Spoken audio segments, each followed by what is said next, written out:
Okay, welcome everyone back to our normal Zoom algebraic geometry seminar after summer break. It's my big pleasure to introduce Stefano Filipazzi, who will speak about his joint work with Chris Haken and Roberto Sualde on the boundedness of elliptically fibered varieties. Thank you very much for the introduction, and thank you for the opportunity of speaking today. So yeah, today I'll mostly talk about joint work with Haken and Sualde. Some things are a bit older, and just due to myself, I'll just point it out when appropriate. And throughout the talk, we'll be working over the field of complex numbers, and all varieties will pretty much be projective varieties. Okay, so let me just start with a little motivation and, you know, a little like philosophical reasons why we do birational geometry. And loosely speaking, we want to classify varieties up to some nice birational equivalents.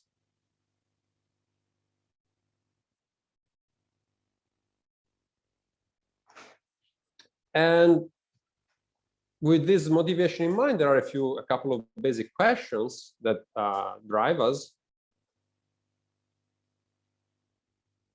The basic questions is are there fundamental building blocks?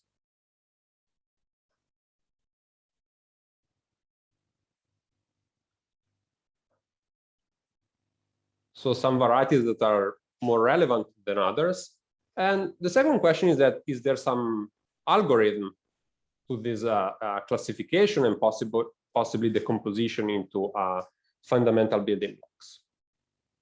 And along this line, we have the minimal model program, which conjecturally predicts the following, very loosely speaking.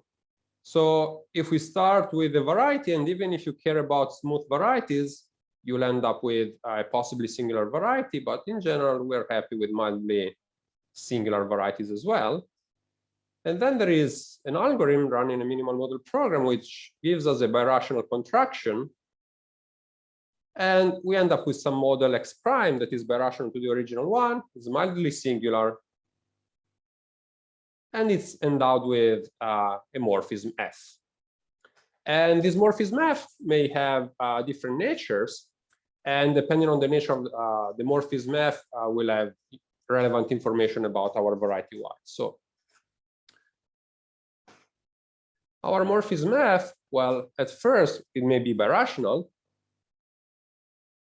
is one of the possibility.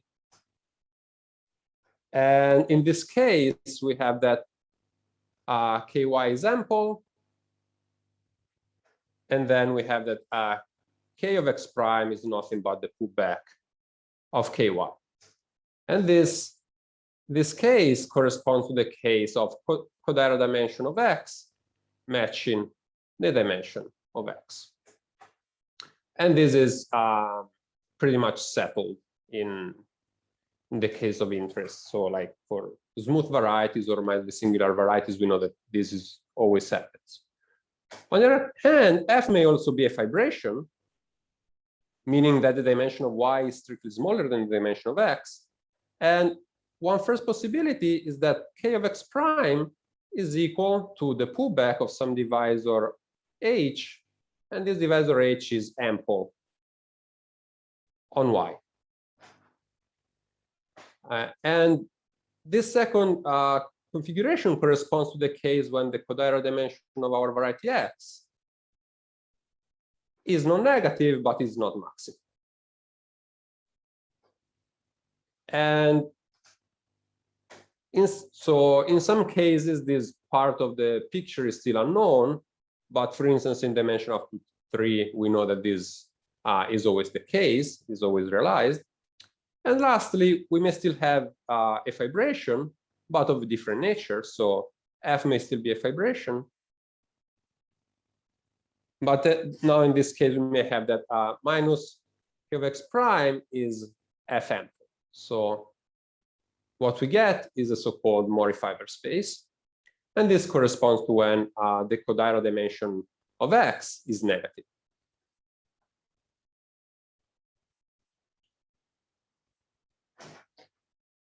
So looking at these three possible outcomes, we see that, well, in the second and third case, the dimension of the base is strictly smaller, so we may want to iterate this game. So the three relevant building blocks will be the outcome of the first case, where we get that ky is ample, and then the fibers of the second and the third case, because those are essentially what relate x prime to a variety of smaller dimension.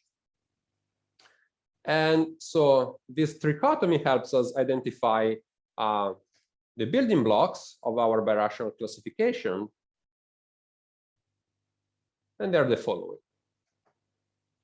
So the first one is when the canonical divisor has positivity, and these are known as log canonical models or stable varieties or stable pairs. So in the second case, we have the fibers of an Ithaka fibration, and we have that the canonical divisor is trivial or torsion, and we have k-trivial varieties. And so these correspond to the fibers of the second possible outcome of an MMP. And then the last building block corresponds to the fibers of the third possible outcome, and these are phenotype varieties.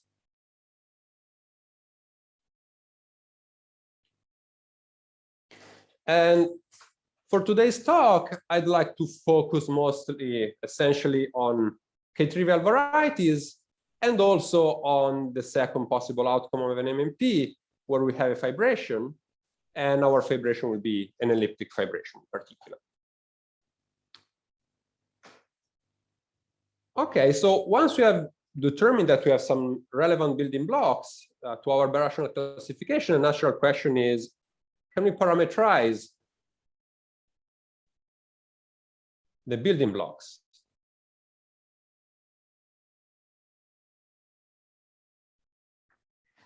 And this is essentially the question that needs to moduli theory in algebraic geometry. And loosely speaking, we can say that there are three steps to this business. The first step is to check that you're not trying to parameterize too many varieties.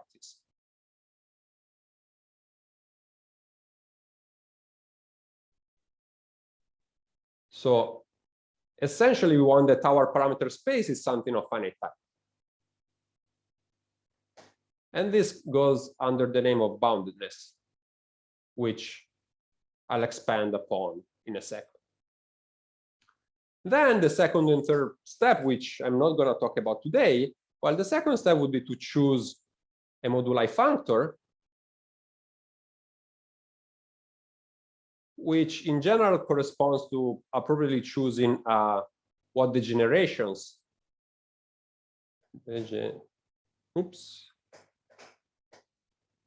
would like to consider. And lastly, we have to construct the moduli space. And in constructing moduli space, there are many techniques. There are JTs, there are stable pairs, and a few other techniques.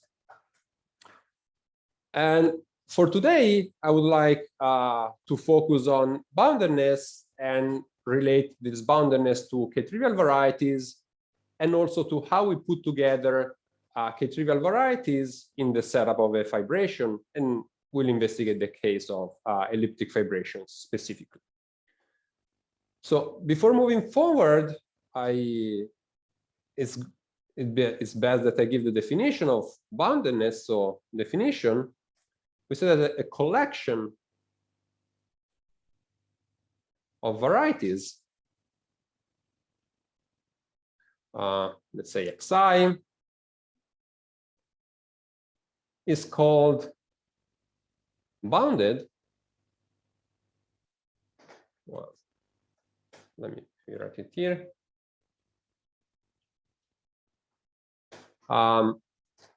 If the following holds, so if there exists so a diagram of this type, so we have a variety curly X, a variety T that is of finite type. So we really want this to be of finite type. And this morphism will be projective because, well, silently I'm assuming that all the varieties of interest are projective, such that something interesting happens. So such that for every xi in our family, in our collection, there exists some distinguished point Ti on the parameter space T, such that xi is isomorphic to the fiber of that morphism over the point Ti. And well, the nice mental picture to keep in mind is the following. This will be T, this will be curly X, and well, we are maybe interested in some variety Xi, and here we're able to find a fiber. This Ti and these two will be isomorphic. But sometimes hoping for boundedness is a bit too much, maybe because some sets of varieties are not bounded, or in some other cases because our techniques up to this moment are not enough to prove boundedness. So in birational geometry, we often consider some weaker versions of boundedness. One of them is what we call biracially bounded.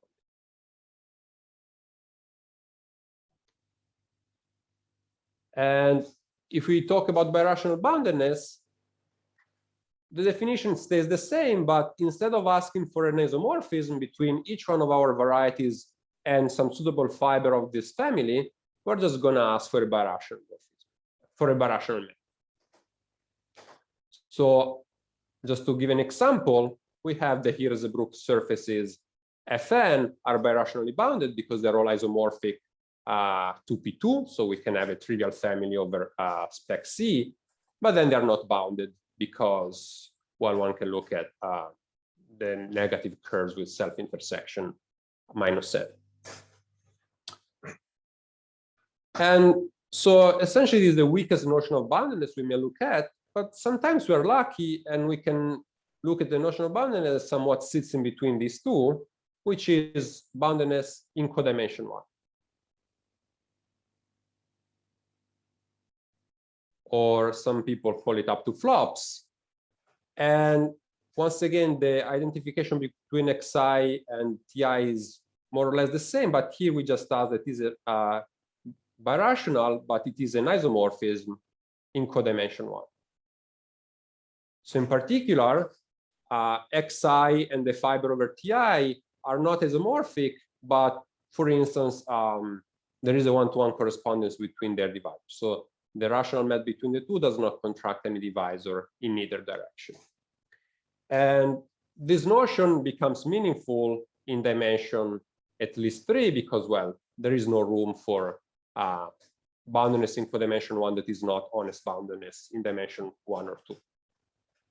And we'll see that this phenomenon is related to so-called flops. Are there any questions up to this point?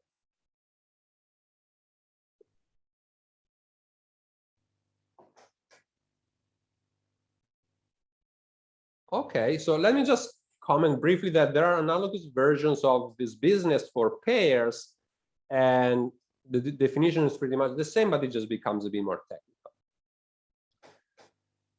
Okay, so once you have this notion, then one needs to have a technique or an approach to prove boundedness. And in general, this may be very hard because what does it mean? It means that we have to find a very ample divisor with bounded self-intersection, which would then give us boundedness by the theory of Chow varieties. On the other hand, in the setup of birational geometry, there is a meta principle that comes to rescue that allows us to only look for some suitable ample divisors instead, which is a bit more handy. So we have a meta principle to tackle boundedness of varieties, and this has been used among other by Haycom, McKernan, and Shu, and by Birkar. So the idea is that we have that a collection of varieties Xi is bounded if the following holds. Well, we have the dimension of xi is equal to n, and is fixed. It's not too bad. It makes sense to fix this invariant. And then the second thing is that we want to find a nice divisor. So there exists bi, an effective Q divisor. And let me add in brackets with nice coefficients. This we may get a bit technical, so let me just be vague. Such that three facts hold. So the first one is that kxi plus bi is ample. So instead of just being looking for some very ample divisor, we're only looking for an ample divisor that has the form of the canonical plus a suitable piece. Two, we want that xi bi is mildly singular in the sense of the minimal model program, mildly singular. And lastly, we want to control the self-intersection of this is fixed. And we want to think of this as a higher dimensional analog of the genus of a Riemann surface. And this approach is very powerful because, for instance, Aikon, McKernan, and Xu proved boundedness. So they apply to the setup of canonical models, which is the first of our three building blocks, while Birkar applies it to Fano varieties with bounded singularities, leading to a proof of the famous BAB conjecture. So as you see in this picture, we're mentioning the first and the third building block of the birational classification, but there is no mention of K-trivial varieties. And the problem is that essentially there are no good divisors in general to consider on a K-trivial variety, and that's why things become more subtle, and sometimes we don't even have boundaries. So in general, K-trivial varieties are not even bounded.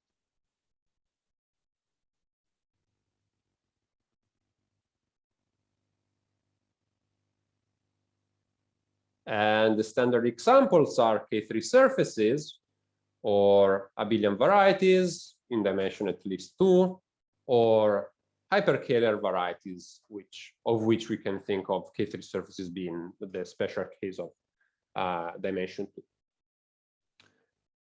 And so we realize that there is no hope to prove boundedness in general, so we have to look for some specific K-trivial varieties in general. So, and in this case,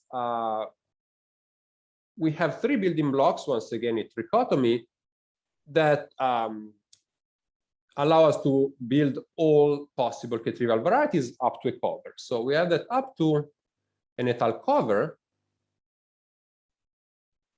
given by the Beauville-Bogomolov decomposition.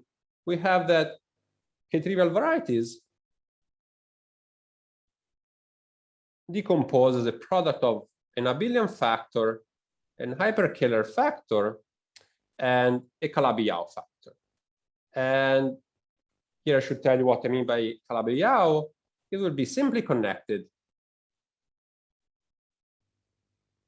and we prescribe the Betti numbers of OX, and these are going to be 1 if I is 0, or the dimension of X, and 0 otherwise.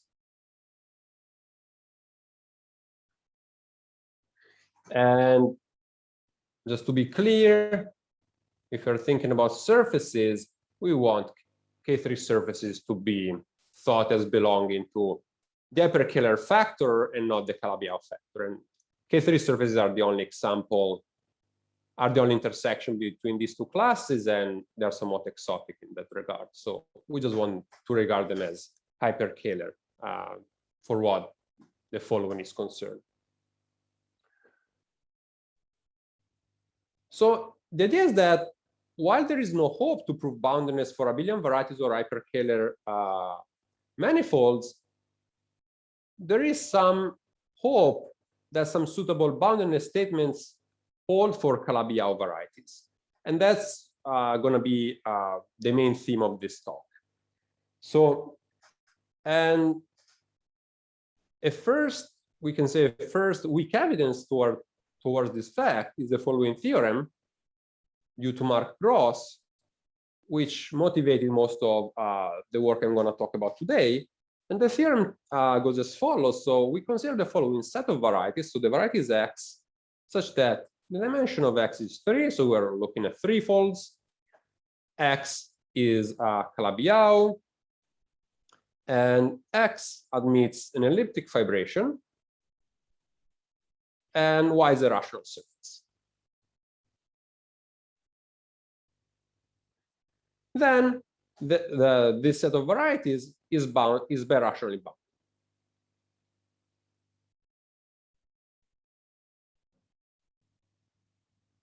So this is how Gross stated the result, but essentially for free, we have that these are actually bounded in codimension 1. This is just like a notion that became relevant later on, and that's why it's not pointed out in this original work. So you may wonder why the restriction of Y being a rational surface. The idea is that here we have an elliptic fibration, and it may be isotrivial, namely that all general fibers are isomorphic to each other. And that is somewhat the less interesting case, because up to a cover that becomes a product of an elliptic curve and an Enriquez surface, while the more interesting case is when the fibration is not isotrivial and that forces the base to be a rational surface. And that's why we're looking at somewhat at the more interesting case of elliptic Calabi-Yau threefolds.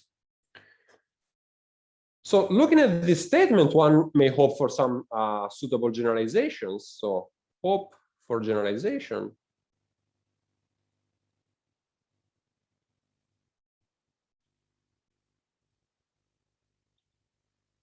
So if a first direction is to elliptic fibrations in general.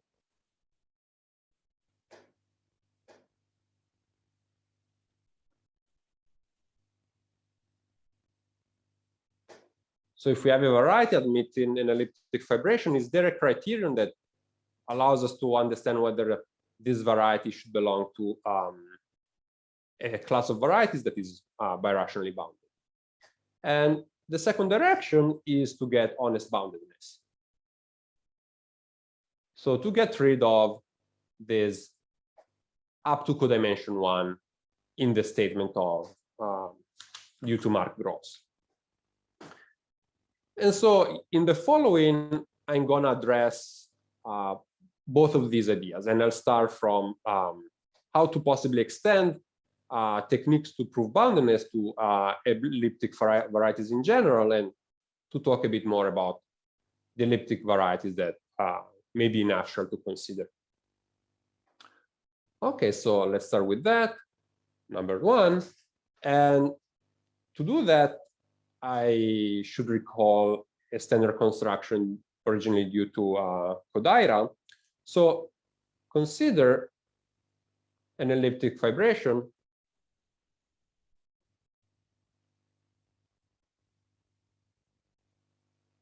f from x to y, such that the canonical divisor of x is 0 relatively to the base. So this is so-called relative minimality condition. Then Kodaira's formula guarantees us the following. It guarantees that we can write kx as being linearly equivalent to the pullback of the canonical downstairs plus a suitable divisor delta y. And this divisor delta y has 2 components. One measures the singularities of the fibers, so essentially is detecting singular fibers over codimension 1 points of the base that are two singular. And then it has another component that keeps track of how the fibers vary, namely, it keeps track of the J invariant of our general fibers that are elliptic curves. And the key cases that we will want to keep in mind are the following.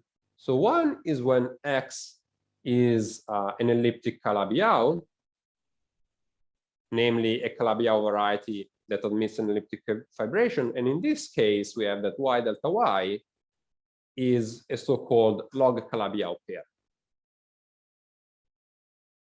meaning that ky plus delta y is 0, and there are many interesting statements about those varieties. And then the second natural case to consider is when the Kodaira dimension of X is n-1, and X is minimal, so it's an outcome of a minimal model program. In that case, we have that ky plus delta y is actually ample. And so Y delta Y is a pair that is being considered by the work of Hakon, McKernan, Shu for what boundedness is concerned. So these are the two natural cases to keep in mind. And essentially, if you're interested in finding natural conditions to prove the boundedness of a suitable set of varieties X endowed with an elliptic fibration in this fashion, then there are four key steps towards proving boundedness. So in this setup, we have 4 steps to boundedness.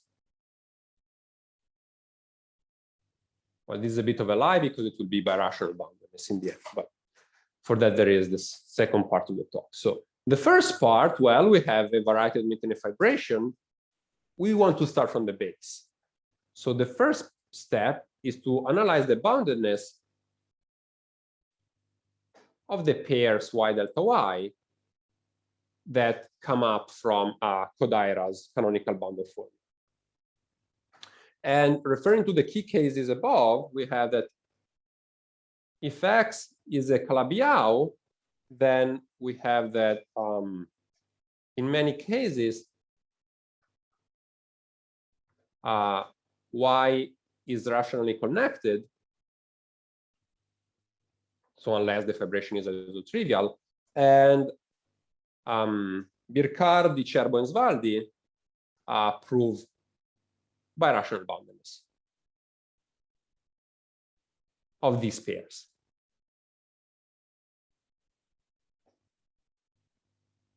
And the second case of interest is when the Kodaira dimension of X is equal to n-1, and then we have that Y delta Y is bounded by the work of Hakon, McKernan, and Shu.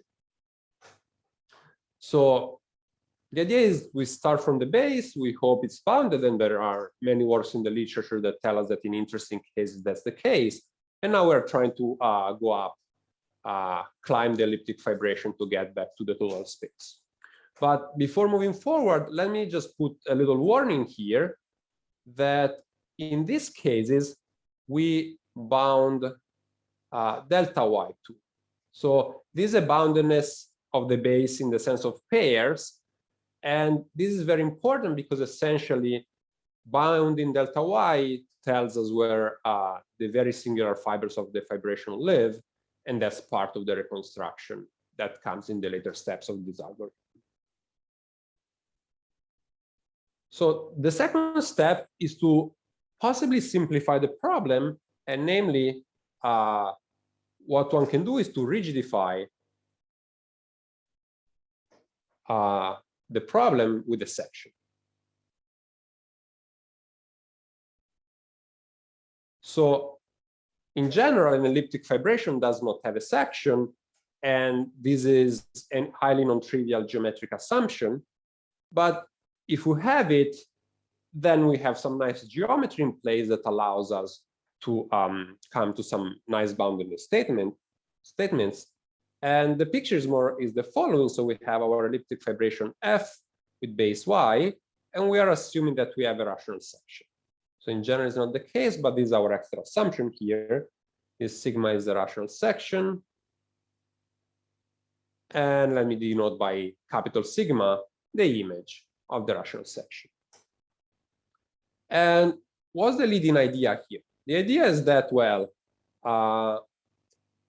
by A, by the first part, we have a polarization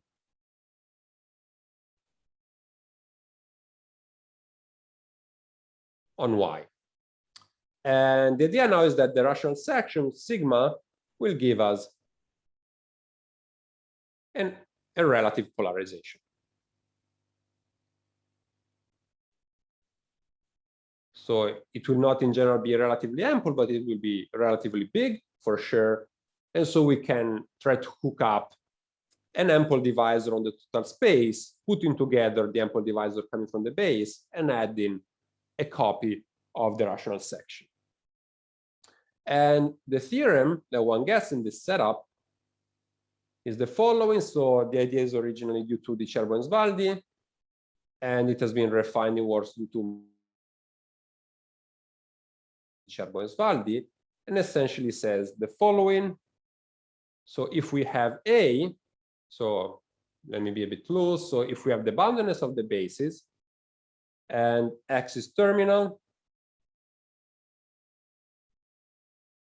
and there exists a rational section sigma, then we have boundedness in codimensional.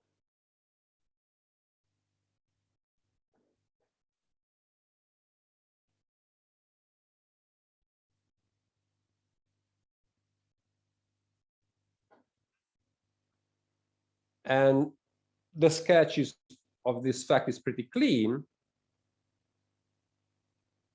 So we start with X sigma, and here we have over the base Y. And since X, the canonical of X is 0 relative to Y, we can then run a sigma MMP over Y. So this will be a sigma MMP that will just result into KX flops, because this MMP will not contract any divisor. And we will end up to a new model, X tilde sigma tilde, that maps down to Y. So here we have F, here we have F tilde. And now we have that sigma tilde will be relatively NFM big over Y, and one will be able to prove boundedness of this model. So these models are bounded.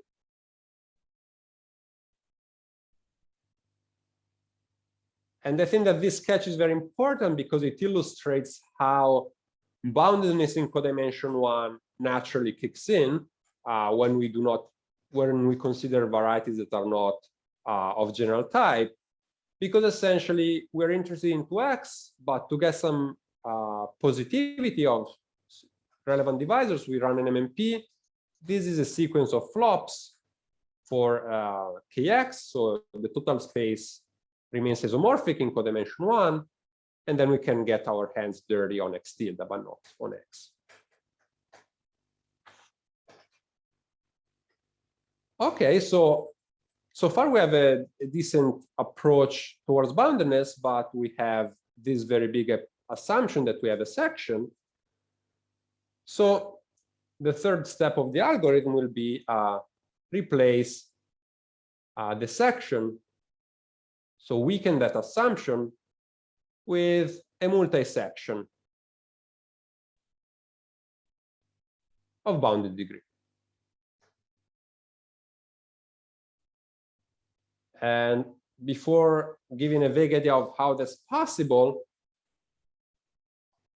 let me first stress that this is anyway a necessary condition to get boundedness, because imagine that we are considering a bounded family of elliptically fiber varieties. So curly X parameterizes our total spaces, curly Y parameterizes the bases of those total spaces, and X to Y is an elliptic fibration itself. And so on each closed point, we may consider something like this.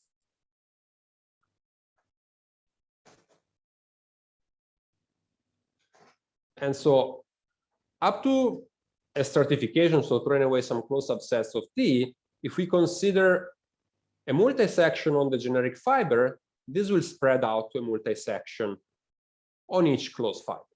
So in particular, if we have a bounded family of this fashion, then it will have to have an upper bound for the degree of a multi-section of the elliptic fibration on each closed fiber.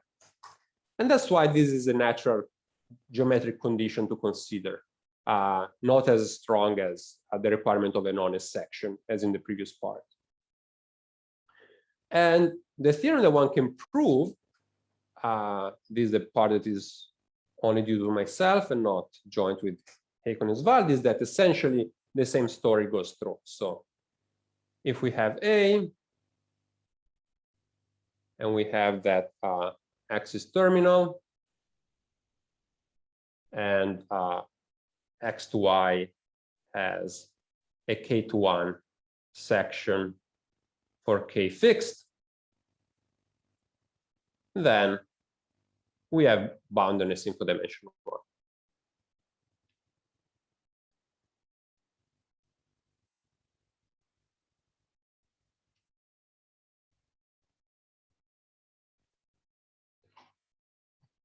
And the idea is that, well, we still want to rely on a section. So we still want to rely part B of this algorithm, and the sketch is roughly the following.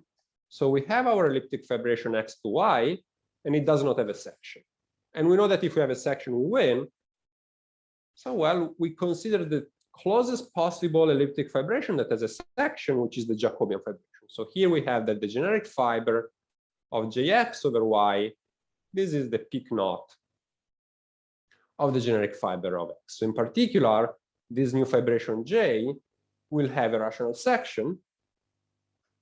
And what one does first is to notice that B applies to the fibration J. And up to some subtleties, then the question is how to invert the association that goes from x theta to jx theta. So peak knot. So the idea will be we have an elliptic curve with a rational point defined on the function field of y, and we are asking ourselves how many elliptic curves have such curve as their peak knot. And in general, this is infinite to 1, but controlling k, so which tells us essentially the degree of a field extension of the function field of ky to have a rational point, and also controlling delta y coming from the part A that tells us where the particularly bad fibers live. This association is finite to 1, and we win. So this is a rather technical part, so the reason why we win is a bit subtle. But if you know a bit more, what one studies here is the Tate-Shafarevich group of the fibration, and then knows that this K will tell us that we're looking into a suitable torsion level of the Tate-Shafarevich group. Those are finite. And delta y tells us to look to a suitable open subset of y, so that x over y will actually be an element parameterized by the Tate-Shafarevich group. Okay, so essentially now the idea is that we have a tool to prove boundedness, and so the last step is find a multi-section of bounded degree. And let me put in brackets, if possible. And here the fact is that for Calabi-Yau threefolds is what Mark Gross accomplishes.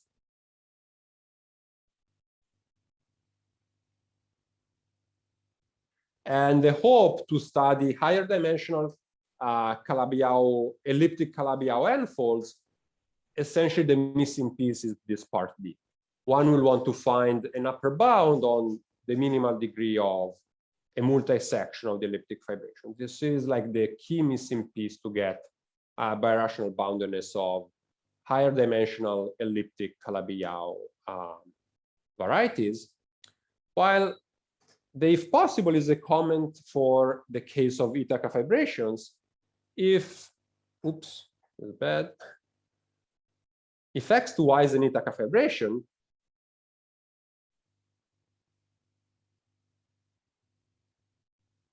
so the other case of interest, there is no upper bound. So one can just build examples. And so K becomes a naturally invariant fix.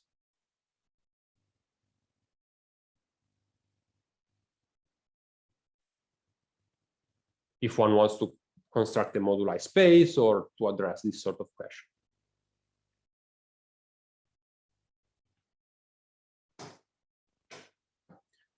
So this more or less illustrates how one may want to approach studying the boundedness of elliptically fiber varieties, especially in the two cases of interest, let's say elliptic Calabi-Yau varieties or Ithaca variations of varieties of submaximal Kodaira dimension.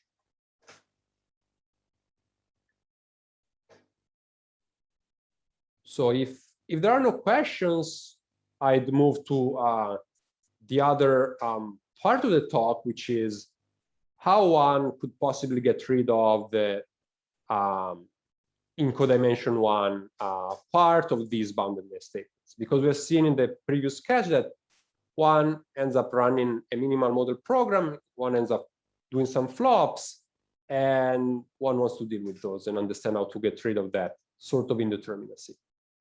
And to get to that, I need to at least vaguely introduce what the Kavamatam horizon conjecture is.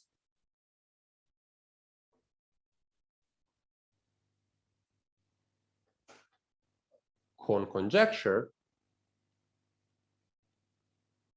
And then one can state more general versions of this conjecture, but let me keep it as simple as possible for the sake of this talk. So say that X and X prime are terminal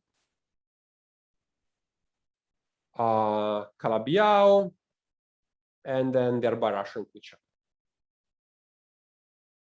Then, if we know this, it's a nice observation of Kavamatam that, well, these two varieties are connected, are isomorphic in codimension one, and they're connected by a sequence of kx flops. So these are a sequence of flops, and let me call this rational map alpha. And since they're flops, these are isomorphism in codimension one. Okay, so the conjecture pertains the movable cone, which is the cone of movable divisors. So divisors that are limit of divisor classes represented by divisors, once again, that are free in codimension one. And the idea is that, so the movable cone has a decomposition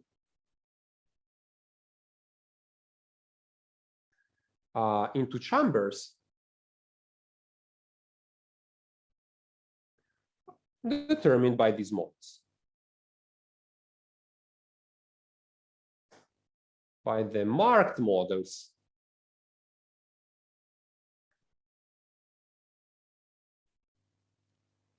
X prime alpha. So here we're not just keeping track of the birational representative X prime, but also how we get there. So we want to keep track of the rational map alpha. And a very poor picture of what's happening is the following. So let's pretend that we have a circular cone so that I can draw it. And then here, imagine that we are seeing a cross section of it. And then in a cross section, we see this decomposition into chambers. And what are these chambers? These chambers are determined by the pullback via the rational map of the net cone of these birational models. Because we have that the pullback via an isomorphism codimension 1 of an F divisor is movable, and all movable divisors can be obtained this way. So this is our movable cone. Okay, so and in this picture comes with some bad news, namely that there may be infinitely many chambers. So there are explicit examples that tell us that this chamber decomposition is infinite. And the little hope comes from another observation, so there is some good to it, is that we may reach the same model X prime with non-equivalent markings.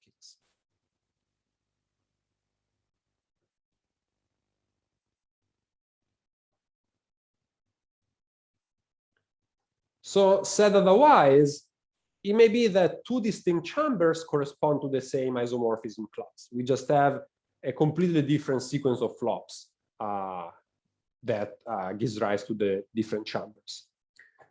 And well, what is the naive idea behind it? The idea is that, well, the birational automorphism group of X acts on X, and let me use the condition. This should kill the markings and only remember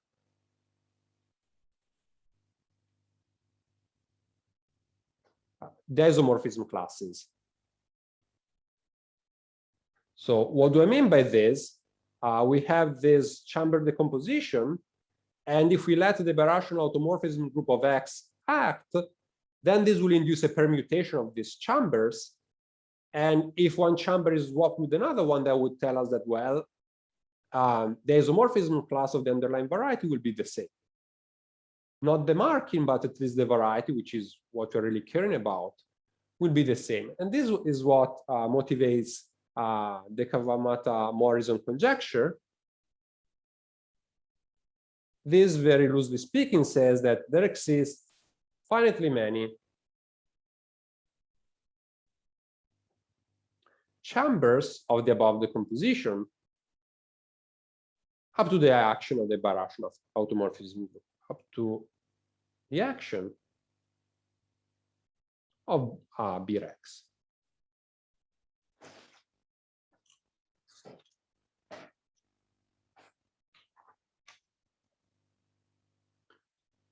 Okay, so, and let me maybe do a little technical addendum. So fact, one can generalize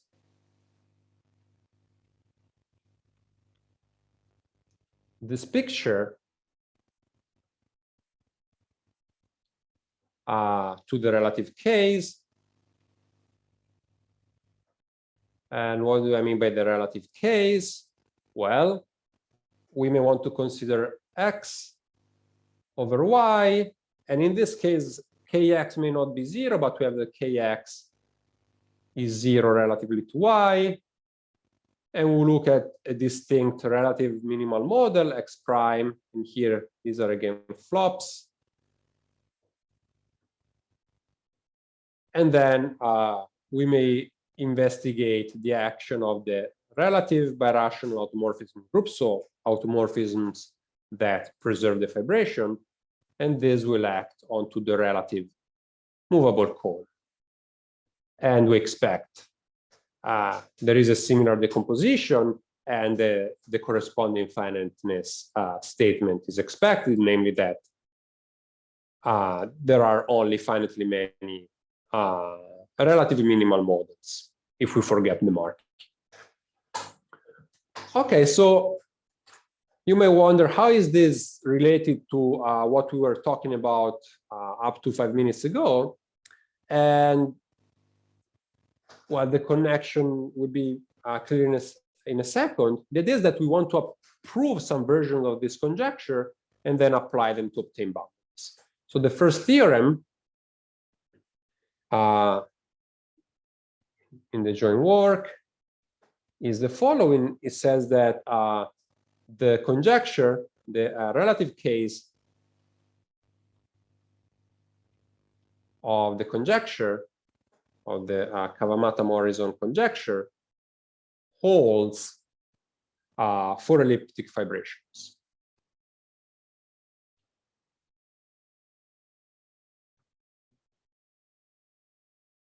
And let me add in parentheses that Kavamatam proved it in dimension 3. And the idea is that we take Kavamatam's proof and we make sure that we perform the appropriate modifications so that it goes through in general. So we have a relatively minimal elliptic fibration of any dimension, and then this statement tells us that there are just finitely many relatively minimal models for it.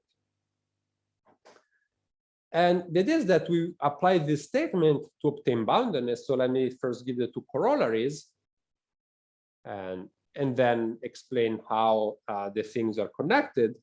So we have the first corollary is that elliptic Calabi-Yau threefolds are bounded. So the first consequence we get is that the optimal version of Gross's theorem is actually realized. And along the way, we can also take care of the case when the bases are Enriquez surfaces or possibly singular Enriquez surfaces rather than rational surfaces. And then the second corollary is that the following class is bounded, and this is, I guess, a nice example, probably a nice first example of boundedness statement is one is interested in varieties of intermediate codera dimension. So we consider varieties X with dimension of X is 3 and the minimal and terminal. So essentially, we are looking at minimal models or of smooth threefolds, and we ask for the codera dimension to be 2. And we fix the 2 volume, which it would be a bit long to write down, but essentially, in this case, instead of having something ample, we have a divisor that gives an Ithaca fibration to a surface, and then we'll take the volume of the corresponding ample divisor to the surface. And then lastly, we have the multisection. There is a multisection of degree bounded by K. So the idea is that we only fix these 2 invariants, which we have seen are necessary to be fixed. And then we have that these varieties are actually bounded.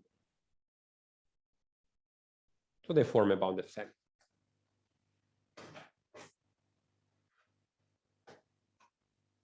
And in the last 5 minutes, let me just illustrate how we use the cone conjecture to get rid of the indeterminates in codimension 1. So essentially, how we get rid of the flops. So the idea is that. Sorry, could you recall what is Vol 2 KX? Okay, so sure. So here, what do we have? We have that X maps to Y. So X is dimension 3, Y is dimension 2. This is F. Let's say we have that KX is the pullback of some ample divisor, and then we take H squared. Or alternatively, if you take the definition of volume as a lim sup, instead of dividing by m cubed, we only divide by m squared, because we know that that has codera dimension that is submaximal.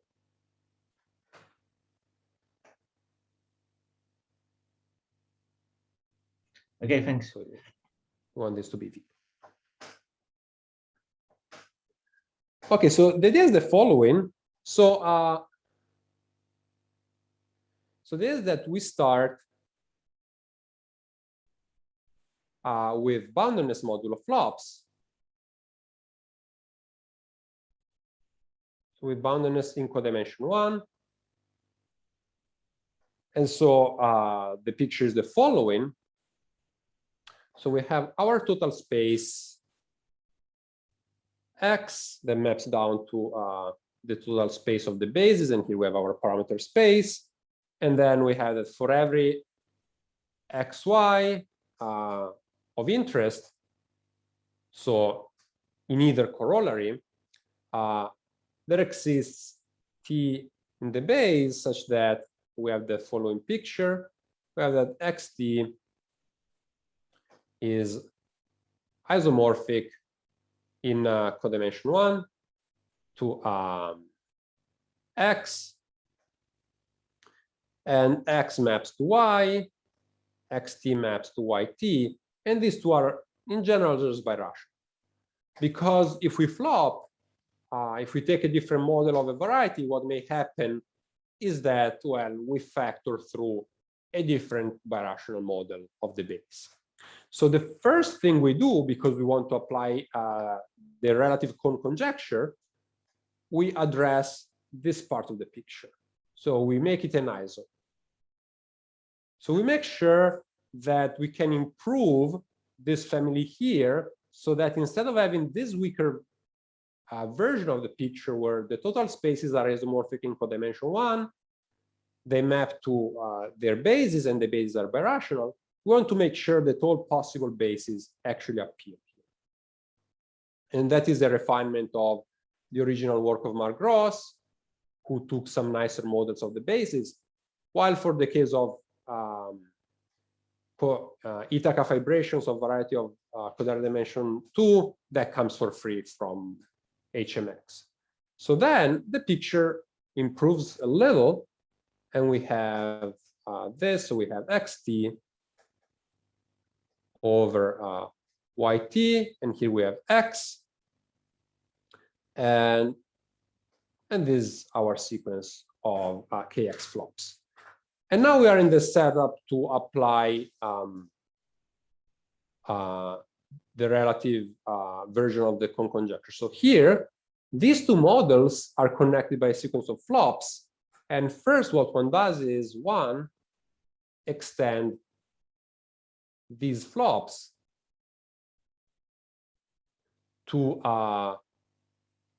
KX flops over Y. So we have a sequence of flops on a special fiber, and we have some technical statement that tells us that, well, if we stratify our base, we can extend the flops.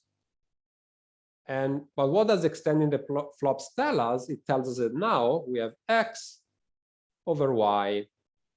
We have this sequence of flops. We get some new model X tilde. And these are flops. And now is where we use the relative version of the cone conjecture, because that tells us that there are only finitely many varieties, isomorphism classes that can arise in this fashion. So for whatever X to Y that we consider, its flop, the corresponding flop will live as a fiber in one of these finitely many models. And that's how one recovers the boundedness that is stated in the two corollaries. Just to conclude, let me say that the extending the flops in the case of Calabi-Yau varieties, that is pretty neat because essentially due to work of Totaro, one can show that if we stratify the base, the Néron-Severi group deforms in a family, so there is no harm in doing so. While in the case of varieties of suboptimal codaric dimension, in this case, we really use results specific to threefolds due to Kohler and Mori that show that flops of terminal threefolds are locally unobstructed. We rely on that statement. So the idea is that if higher dimensional statements go through, then corollary 1 should extend to higher dimension, while it's a bit more of a gray area for corollary 2. And this is all I wanted to say for today. So thank you for your attention. Thank you, Stefano. Let me also do this. What? Okay, let's thank the speaker one more time. Okay, like this. Okay, thank you. Okay, questions.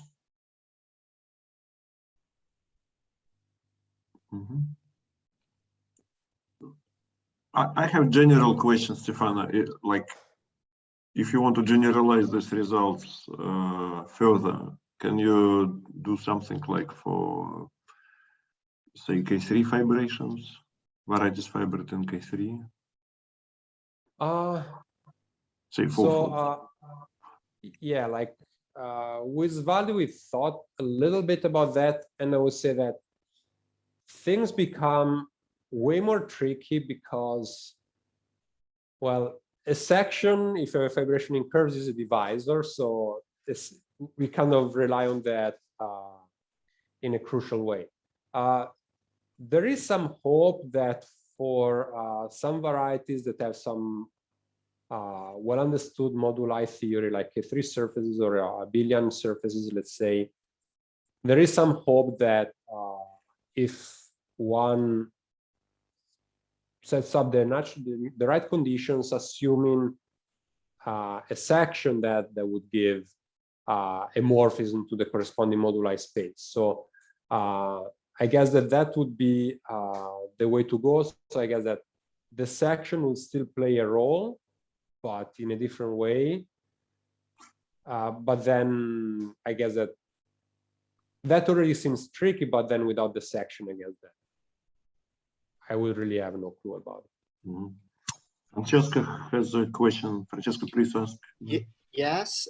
Did you also construct the moduli functor, the moduli space in some of these cases in which you proved boundedness?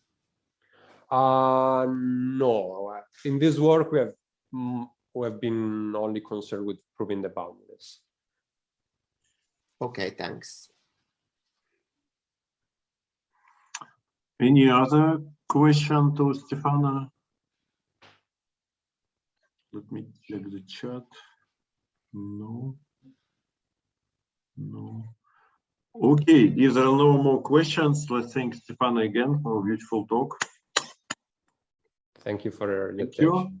you. Yeah, and also thank you for introducing me to this software. I mean, this open board. I like it very much. I think it's better than the one I use. Yeah. Okay, thank you, and see everyone next week. Yeah, Zach seminar. Thank you. Thanks. Bye. Bye.